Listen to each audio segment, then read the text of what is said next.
Isang mapagpalang pananambahan po sa ating lahat. Samahan niyo nga po kami sa pag-awit at nawa po ang awiting ito ay maging panalangin ng bawat isa. Sing to the Lord. Hallelujah.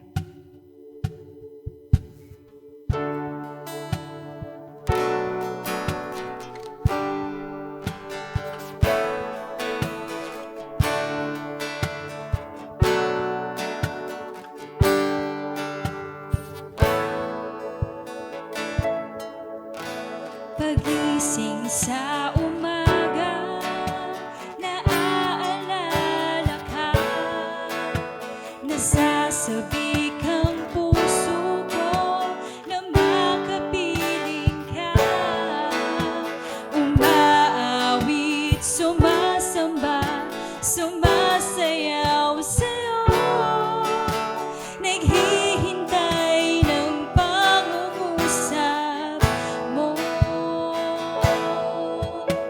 Pagising sa umaga, naaalala ka, nasasabik ang puso ko na makapiling ka.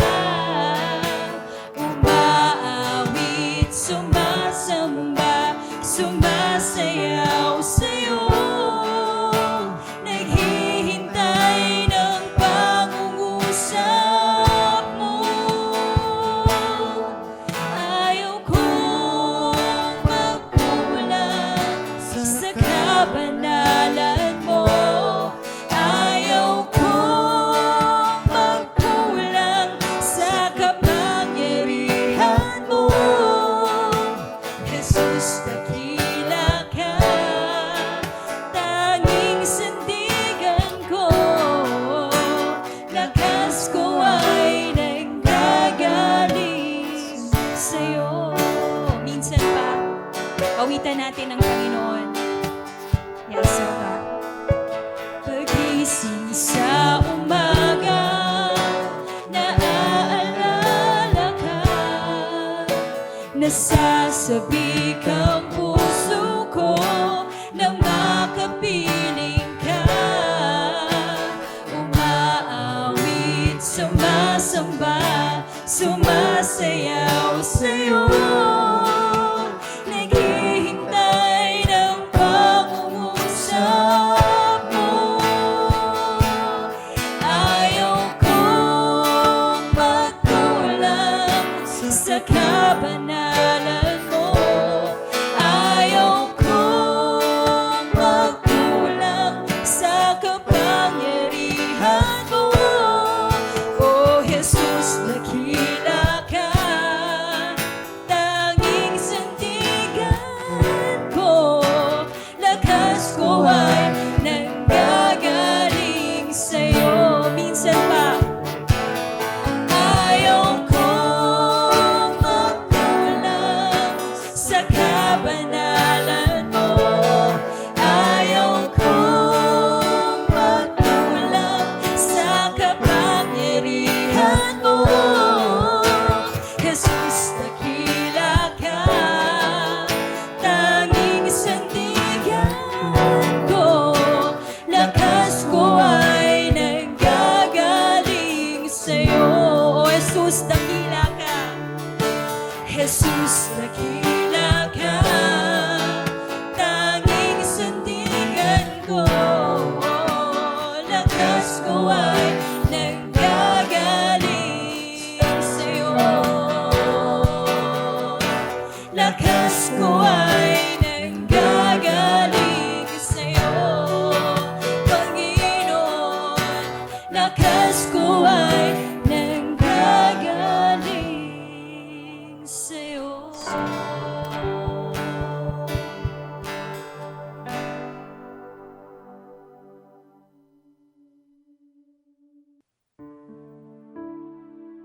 Sama-sama po tayong manalangin.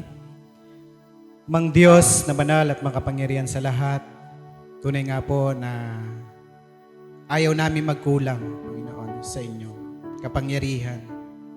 Sa umaga pong ito, patuloy po namin itinataas at tinadakila at niluluwalhati ang iyong pangalan sa aming kalagitnaan. Hayaan niyo po, Panginoon, na ang aming mga Espiritu, Panginoon, ay malayang makapagbigay ng papuri, pasasalamat sa lahat ng ginagawa mo sa aming mga buhay. At hinihingi rin po namin ang pagpapatawad mo sa aming mga buhay at paglilinis mo, O God.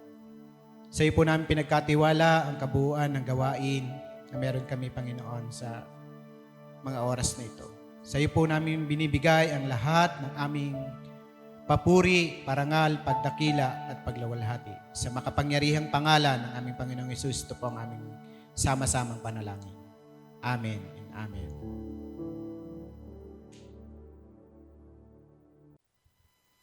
Sama-sama nga po nating pag-alayan ng pagsamba ng ating Panginoon ngayong umaga. Hallelujah.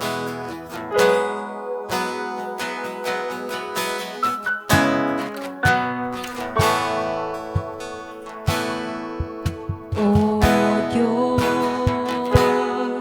Ikaw ang tunay na dakila sa mundo.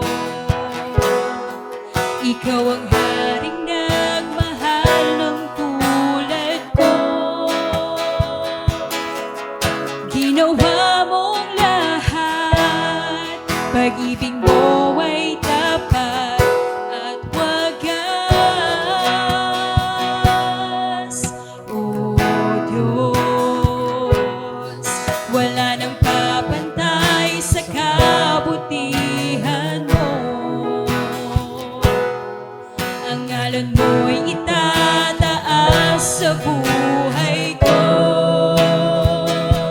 Sundin ang loob mo, iparinig ang nais mo. Sa lahat ng panahon, Diyos ka sa amin. Sa lahat ng oras, nariyan para sa amin. Panginoong Jesus, purihin ka. Dakilain ka sa buhay ko, aming Ama.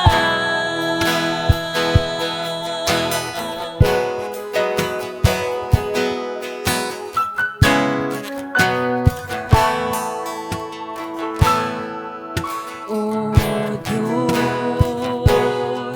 Ikaw ang tunay na dakila sa mundo. Ikaw ang haring nagmahal ng tulad ko. Sundin ang loob mo, iparinig ang nais mo. Sa lahat ng panahon, Diyos ka sa amin. Sa lahat ng oras, nariyan para sa amin. Panginoong Jesus, purihin ka. Dakilain ka sa buhay ko. Di ka nagbabago, Panginoon. Di nagbabago. Diyos ka sa amin.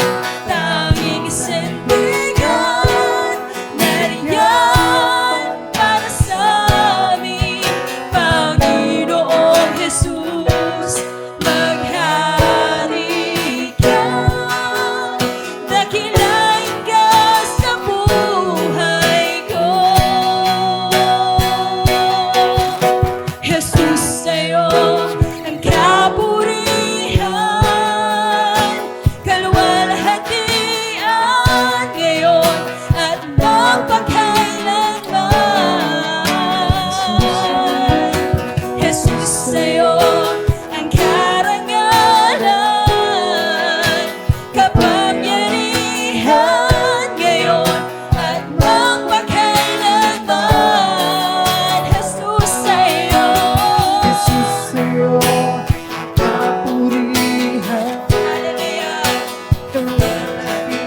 Hallelujah. At magpakailanman. Jesus,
Kadakilaan mo'y di mapapantayan.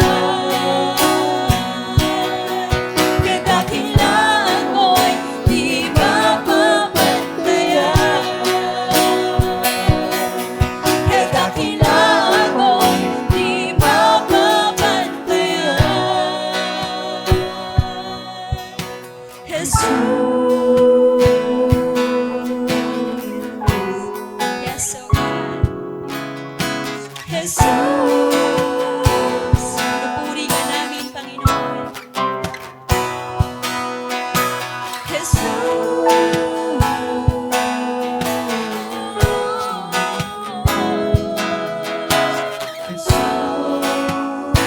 Sa iyo lahat, Panginoon, ang aming kapurihan. We praise you. Hallelujah.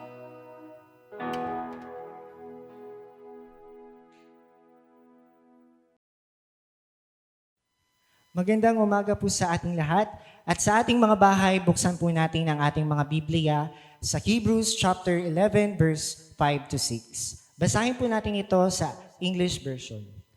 Verse 5, by faith Enoch was taken up so that he should not see death, and he was not found because God had taken him. Now before he was taken, he was commended as having pleased God. Verse 6, and without faith, it is impossible to please Him. For whoever will draw near to God must believe that He exists, and that He rewards those who seek Him. Basahin po natin ngayon sa Tagalog. Sa pananampalataya, si Enoch ay nililipat upang huwag niyang makita ang kamatayan. At hindi siya nasumpungan sapagkat siya'y inilipat ng Diyos. Sapagkat bago siya inilipat, ay pinatotohanan sa kanya siya'y naging kalugod-lugod sa Diyos. Verse 6, at kung walang pananampalataya, ay hindi maaaring maging kalugod-lugod sa kanya, sapagkat ang lumapit sa Diyos ay dapat sumampalatayang may Diyos, at siya ay tagapagbigay ganti sa mga kanyang nagsisihanap. Blessed day po sa ating lahat.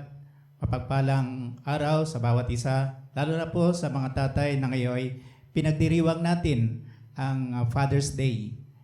Nagpapasalamat tayo higit sa lahat na kasama natin ang Diyos na ating Ama sa Langit, na siya ang pinagmumulan ng halimbawa ng lahat ng Ama. At ngayong umaga po, nandito tayo din hindi lamang para sumamba, kundi para magbulay ng kanyang mga banal na salita. Ang ating pong pagbubulayan ay matatagpuan natin sa aklat pa rin ng Hebreo, Kabanatang 11. At ngayon pag-aaralan natin yung pangalawang binabanggit na mananampalataya dito sa Diyos, na ang pangalan niya ay si Enoch. Si Enoch po ay lumakad ng may pananampalataya sa Diyos sa loob ng 365 na taon. Wala pang nakabreak ng ganyang record. Nais ko pong basahin o samahan niyo po ako sa pagbasa o pakikinig sa Hebreo Kabanatang 11 mula po sa 5 hanggang 6. Sabi po dito, dahil sa pananampalataya sa Diyos, si Enoch ay hindi nakaranas ng kamatayan. Hindi na siya nakita sapagkat kinuha siya ng Diyos. Sinasabi sa kasulatan na si Enoch ay naging kalugod-lugod bago siya kinuha ng Diyos. Sa verse 6, sabi po, kung hindi tayo sumasampalataya sa Diyos, hindi natin siya mabibigyan ng kaluguran o kagalakan, sapagkat ang sino mang lumalapit sa Diyos ay dapat sumampalatayang may Diyos na nagbibigay ng gantimpala sa mga nananalig sa Kanya. Kaya salamat po na narito tayo, nagbibigay tayo ng panahon, ng ating oras, hindi lamang po para manood ng video na ito, kundi para sumama sa pagsamba sa ating Diyos at patunay na tayo'y lumalakad na may pananampalataya na kasama siya. So bigyan po natin ng panahon, focus po tayo kahit na isang oras lamang. Ang una po nating mababasa rito ay yung pananampalataya ni Enoch sa Diyos. Ang sabi dahil sa pananampalataya sa Diyos, si Enoch ay hindi nakaranas ng kamatayan. Si Enoch po ay sinasabi, kung babasahin natin sa Genesis chapter 5, verses 21 to 22, na 65 taon na si Enoch nang maging anak niya si Matusalem. at 300 taon pang nabuhay si Enoch na kasama ang Diyos at nagkaroon pa ng iba pang mga anak sa buong panahong iyon at namuhay siyang kasama ng Diyos. Pagkatapos, nawala siya sapagkat kinuha na siya ng Diyos. Yan po ang pananampalataya ni Enoch. Una, sinasabi po dito na kasama niya ang Diyos o sinasamahan siya ng Diyos. So, ano man ang kanyang ginagawa, saan man siya pupunta, siya man ay nasa bukid, nagtatanim, siya man po ay nag-aalaga ng hayop, o siya po ay nagkaroon ng anak at nag-alaga sa kanyang mga anak bilang ama, o ano man ang kanya, saan man siya pumunta, sa mga lugar po na siya ay nag-iisa. Sabi po doon, siya ay lumalakad, nakasama ng Diyos, at sinasamahan siya ng Diyos. At ito po ang nagagawa ng pananampalataya. So, sa panahon pong ito, ano man ang ating pinagdadaanan, kahit po minsan tayo ay nag-iisa, huwag nating kalilimutan, gaya ng ating pinag-aralan sa awit 139, na ang Diyos ay lagi nating kasama. At ang isa po sa napakaganda sa buhay ni Enoch, sabi po siya ay nabuhay ng 365 at sa mga panahong yaon, hindi ko po alam kung siya ay lumakad ng pananampalataya bago siya nagkaanak o pagkatapos niyang magkaroon ng mga anak at siya ay naging ama na. Ngunit ang sabi po dito, si Enoch ay nabuhay ng 365 years at sa panahon pong yaon, siya ay lumakad nakasama ng Diyos. Wow, kita po natin na talaga pong napakaganda ng halimbawa ni Enoch. Siya ay hindi tumigil sa kanyang pananampalataya sa loob ng mahigit na 300 taon. Yung iba po na mga mananampalataya, kuminsan 20 years old o 30 years old pa lang, tumitigil na sa pananampalataya. Yung iba po ay nananamlay. Yung iba po pag nagkaroon na ng mga anak, nagpamilya, ay nagiging abala na sa pagpapamilya at nakakalimutan na ang Diyos. Yung iba po naman, pagka nagkatrabaho, nalilimutan na ang Diyos. Hindi na lumalakad na may pananampalataya. Yung iba po naman, nagbabackslide. Ngunit si Enoch po, sabi dito, for 300 more years, siya ay lumakad nakasama ng Diyos bago pa siya kinuha ng Diyos. So ito po ay napakagandang halimbawa para sa atin ngayon. Na huwag tayong mainip, huwag tayong magsawa, huwag tayong titigil na lumakad nakasama ang Diyos ng may pananampalataya. Ito po ang unang mensahe na mapag-aaralan natin sa buhay ni Enoch. Pangalawa po, sinasabi po rito na si Enoch ay hindi dumaan sa kamatayan kasi kinuha siya ng Diyos. Isa po sa kinakatakutan ng tao, isa sa iniiwasan ng tao, o isa sa nilalabanan ng tao ay ang kamatayan. Kahit po sa panahong ito natin ngayon, di po ba? Dahil nga po sa COVID-19 ay marami tayong mga ginagawang paraan para hindi po tayo magkasakit. At siyempre kung magkasakit, pwede pong dumaan tayo sa kamatayan. Kaya meron pong face mask, meron pong social distancing, kailangan po disinfect tayo. At marami pang mga ibang pamamaraan. Bakit po? Kasi ayaw nating magkasakit at ayaw nating mamatay. Ngunit talaga pong hindi natin maiwasan, dadaan po tayo dito dahil ayon sa Hebreo pa rin, chapter 9 verse 7, tinakda sa tao ang mamatay at ang mas nakakatakot, ang sabi po rito ay paghuhukom. Maging po sa mga tao sa Biblia noong unang panahon, noong nabubuhay pa si Enoch, mahaba po ang buhay nila, ngunit meron pong katapusan. Kung babasahin po natin sa Genesis chapter 5, halimbawa po si Adan ay nabuhay ng 930 years. Si Seth nabuhay ng 912. Si Enos nabuhay ng 905. Si Kenan nabuhay ng 910. Si Methuselah na anak ni Enoch ay nabuhay ng 969. Siya yung pinakamatanda or the oldest man that ever lived. Ayon sa Biblia, na halos babot na po siya ng 1,000 taon. Pero si Enoch po ay 365 years lang nung panahon na yon. Kaya po sa Genesis chapter 5, si Enoch ang pinakabata na nawala dito sa lupa at siya kinuha ng Diyos. Kaya kung minsan sabi nga, bakit ganun? Yung pang mga mananampalataya, siya pa yung unang nawawala. Kung kailan pa yung mga masisipag na lingkod ng Diyos, siya pa ang unang nawawala sa mundo. Samantalang yung mga walang pananampalataya, yung baliwala sa kanilang Diyos, kuminsan, mas mahaba pa ang buhay.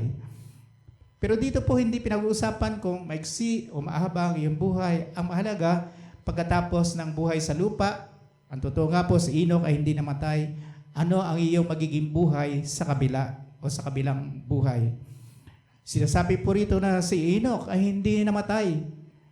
Hindi siya dumaan sa kamatayan sapagkat kinuha na siya ng Diyos at meron na siyang unlimited age. Kaya po si Enoch po ay mapalad kahit na siya ang pinakamaiksing na buhay sa lupa nung panahong yon sa Genesis chapter 5. Ganon din po sa atin sa ngayon.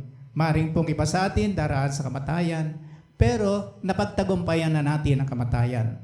Maring iba sa atin ay hindi daraan sa kamatayan kung abutan tayo na dumating na ang Panginoon at ang sabi nga ng iba ay malapit na. At kagaya ni Enoch, tayo ay kukunin na ng Diyos at hindi na tayo dadaan sa kamatayan. Ang sabi nga po doon sa unang Tesalonica, Kabanatang 4, 17 hanggang 18. Ayon dito, pagkatapos ng pagdating ng Panginoon, tayo namang mga buhay pa na natitira ay titipunin sa alapaap kasama nga ng mga binuhay upang salubungin ang Panginoon sa himpapawid. Sa gayon, makakapiling natin siya magpakailan paman. Kaya nga, palakasin ninyo ang inyong loob sa bawat isa sa pamagitan ng mga aral na ito. Kaya purihin po ang Diyos na sa pananampalataya natin sa ating Panginoong Yesus ay nagtagumpay na tayo sa kamatayan at mayroon tayong buhay na walang hanggan. Pangatlo po, makikita natin dito na ang sinasabi na si Enoch ay naging kalugod-lugod sa Diyos. Ang buhay niya ay naging kagalakan sa Diyos dahil sa kanyang pananampalataya. Kaya po, ang tanong po, ano kaya mga ginawa ni Enoch? Bakit siya naging kalugod-lugod sa Diyos? Hindi rin po binabanggit dito sa banal na kasulatan. Ngunit naniniwala tayo na ang taong may pananampalataya ay tiyak na hindi gagawa ng masama, kundi siya ay gagawa ng ayon sa kalooban ng Diyos, kagaya ng ginawa ni Enoch. Hindi man natin alam kung siya po ay mapanalanginin, pero siguro po ay yun totoo. Kinakausap ba siya ng Diyos? Masunurin ba siya sa Diyos? Hindi po binabanggit. Ganon din po tayo sa panahon natin ngayon. Kuminsan, hindi naman nakikita ng tao, hindi naman tayo na babalita kung anong ating ginagawa. Ang mahalaga, alam ng Diyos yung ating mga ginagawa at yung ating paglakad ay yung ating pagsunod sa Kanya nang dahil sa ating pag-ibig at pananampalataya sa Kanya. Kaya ito po makikita natin sa buhay po ni Enoch, ang kanyang pananampalataya. Siya ay lumakad ng mahigit na 300 taon na kasama ang Diyos. Siya po ay naging kalugod-lugod sa Diyos. Siya po ay kinuha na ng Diyos at hindi dumaan sa kamatayan. Iyon po ang isang gantimpala sa kanya ng Diyos. Kaya sa panghuli po, pangalawa, na ating outline sabi na nanawagan ng Diyos sa atin na patuloy tayong sumampalataya sa Kanya. Doon po sa verse 6 na ating binasa, sabi, kung hindi tayo sumasampalataya sa Diyos, hindi natin siya mabibigyan ng kagalakan o kagaluguran, sapagkat ang sino mang lumalapit sa Diyos ay dapat sumampalatayang may Diyos na nagbibigay ng gantimpala sa mga nananalig sa Kanya. Dito po mayroong negative at positive. Negative, kung hindi ka sumasalampalataya, hindi ka nananalig sa Diyos, ayon po dito, hindi magagalak ang ating Ama sa langit. God the Father will not be happy kung wala po tayong pananampalataya. Positive, ito po ang tinatawag nating good positive sa ngayon, na kung meron tayong pananampalataya sa Diyos, ang resulta po, sisikapin nating mabigyan ng kagalakan ang ating Diyos. Wala pong neutral. Ang neutral po ay pag-aalinlangan. Yung hindi mainit o hindi malamig. Ayon nga po sa pahayag, Kabanatang 3:16, alam ng Diyos kung tayo ay mainit o malamig, kung may pananampalataya at wala, kung nag-aalinlangan. At sabi, hindi gusto ng Diyos o sinusuka ng Diyos yung mga hindi mainit o hindi malamig.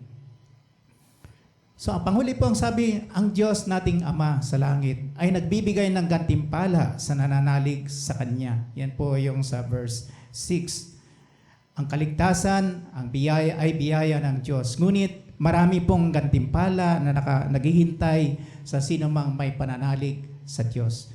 Gayang binanggit natin kanina, ang unang naranasan ni Enoch, hindi na siya dumaan sa kamatayan dahil sa kanyang paglakad ng may pananampalataya at pagsama ng Diyos sa Kanya. Kaya sa panghuli po, nais ko pong basahin yung nasa Hebreo, kabanatang 6, sa Hebreo pa rin po, chapter 6, verses 9 to 12. Ito po ang panawagan ng Diyos sa atin. Mga minamahal, kahit ganito ang sinasabi namin, natitiyak namin na nasa mas mabuti kayong kalagayan patungkol sa inyong kaligtasan. Makatarungan ng Diyos, hindi niya malilimutan ang inyong ginagawa at ang inyong pagmamahal na inyong ipinakita hanggang ngayon at pinapakita sa pamagitan ng paglilingkod ninyo sa mga hinirang ng Diyos. Lahat po natin ginawa na may pananampalataya at pag-ibig sa Diyos, hindi makakalimutan ng Diyos. Ito ay nakatala sa kanyang aklat ng gawa. Ang nais namin, sabi po rito, ay patuloy na magsumikap hanggang wakas ang bawat isa sa inyo upang makamtan ninyo ang inyong inaasahan. Kaya huwag kayong maging tamad. Maging masipag po tayo sa gawain ng Diyos. Tularan ninyo ang mga taong dahil sa kanilang pagtitiis at pananalig sa Diyos ay tumanggap o tatanggap ng mga ipinangako ng Diyos. Yan po ang pangako ng ating Ama sa Langit na meron tayong gantimpala sa Kanya. At nawa po sa buong buhay natin, mapasaya natin ang ating Ama sa Langit at masabing, we have a happy Father in heaven. Magkaroon po tayo ng maiksing panalangin bago sa ating pagtatapos. Ama naming Diyos, salamat po na kayo nakakaalam ng aming mga buhay. Salamat po kayong aming Ama sa langit. You are our good Father na ang plano nyo ay ang makakabuti para po sa bawat isa sa amin. Salamat po sa halimbawa po ni Enoch sa kanyang buhay na lumakad siya ng may pananampalataya sa buong buhay na ibinigay niyo sa kanya. Dalangin namin, Panginoong Diyos, na tulungan niyo rin kami, lalo na sa panahon ng mga pagsubok, na maging matatag kami sa aming pananampalataya at lumakad na kasama ninyo habang kami nabubuhay. Nawa po, Panginoon, patuloy na mabigyan namin kayo ng kagalakan, ng kaluguran sa aming pamumuhay. Kaya tulungan niyo po kami na lumakad na kasama ninyo at samahan niyo kami sa lahat ng sandali ng aming mga buhay. Sa inyo lamang po ang papuri o makapangyarihang Diyos, mabuti naming Ama, ngayon at magpakailanman, sa pangalan ng aming Panginoong Yesus. Amen.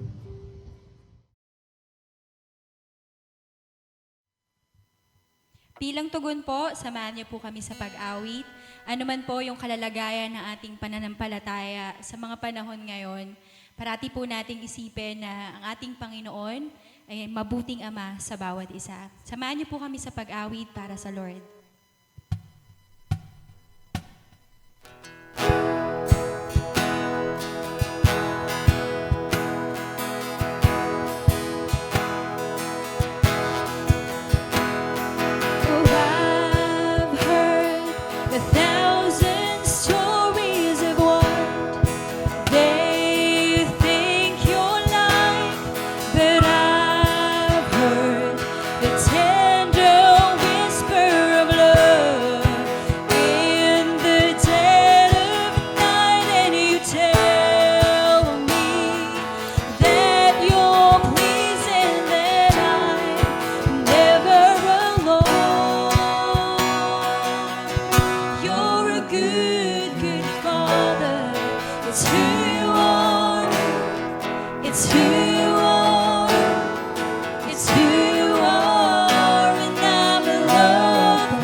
And I've seen many searching for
It's who I am.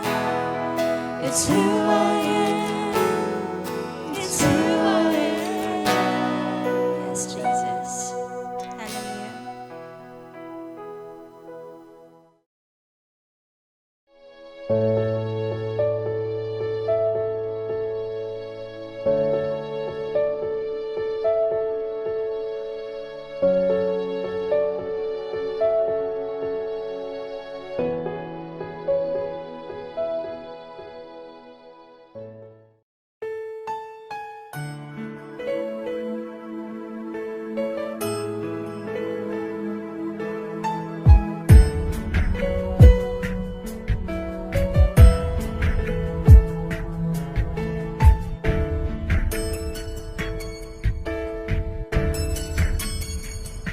Three feet tall and full of questions. You must have thought I was the smartest man alive. And I didn't have all the answers to every little how and where and why. Like Daddy, why's the sky so blue today? Does Jesus really hear me when I pray? When I grow up, will I be just like you?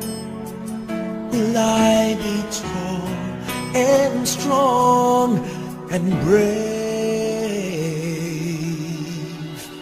There is no power on earth like your Father's love, so big and so strong as your Father's love.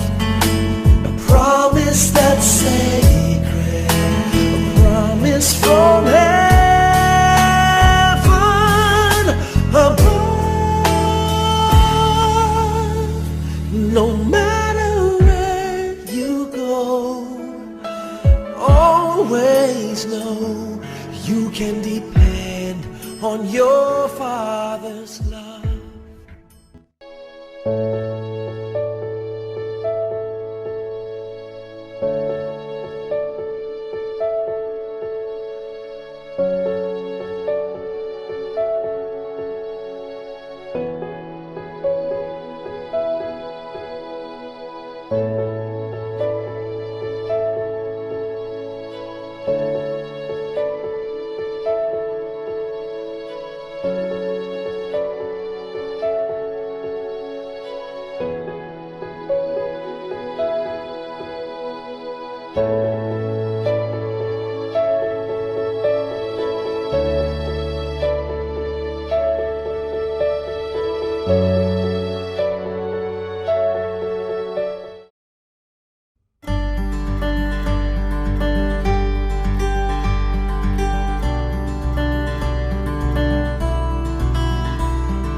Sabi sa Efeso 3:14 hanggang 18, dahil dito'y ako'y lumuluhod sa Ama na siyang pinagmulan ng bawat sambayan sa langit at sa lupa. Idinadalangin kong palakasin niya ang inyong buhay espiritual ayon sa kanyang kayamanan at kadakilaan sa pamamagitan ng kanyang espiritu. Naway manatili si Kristo sa inyong mga puso sa pamamagitan ng inyong pananalig sa Kanya, Dalangin ko na ang lahat ng inyong gawain ay naguugat sa pag-ibig upang lubusan maunawaan ninyo kasama ng mga hinirang ng Diyos kung gaano kalawak, gaano kahaba, gaano kataas, at gaano kalalim ang kanyang pag-ibig. Tayo ay manalangin. Salamat po o Diyos sa kabutihan mo sa umagang ito. Salamat sa iyong pag-ibig. Salamat Panginoon sa iyong katapatan. Dahil ang pag-ibig mo Panginoon ay walang maliw. Kaya o Diyos, kami nagpapasalamat sa lahat ng bagay dahil napakabuti mo sa bawat isa sa amin. At ngayon, ang pag-ibig ng Diyos Ama, ang biyaya ng aming Panginoong Sikristo, at ang pagkikipisan ng Espiritu Santo ay suminyong lahat ngayon at magpakailanman. Siya nawa, ang lahat ay magsabi ng Amen.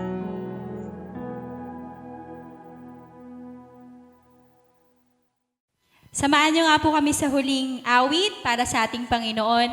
Parati po nating panghawakan na kasama natin ang Diyos. Hallelujah.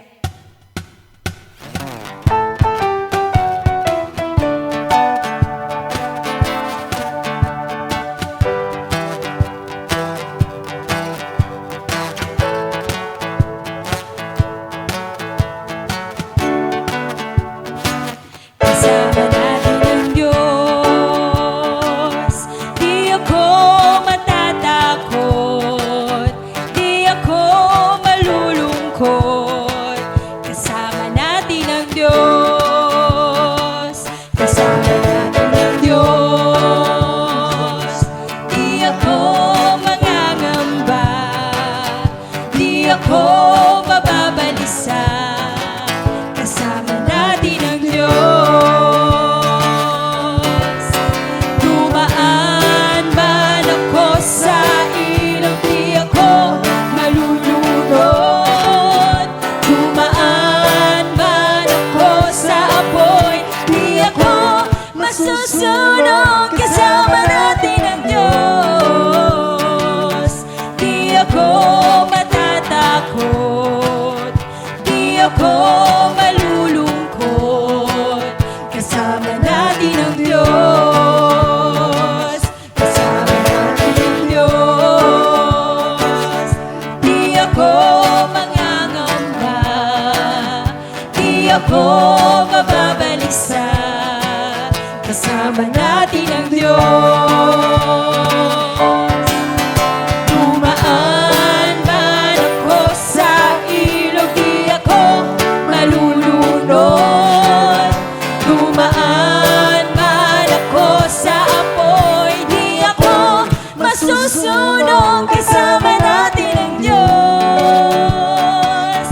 Di ako matatakot, di ako malulungkot. Kasama natin ang Diyos. Kasama natin ang Diyos. Kasama natin ang Diyos. Hallelujah. God bless po sa ating lahat at Happy Father's Day po.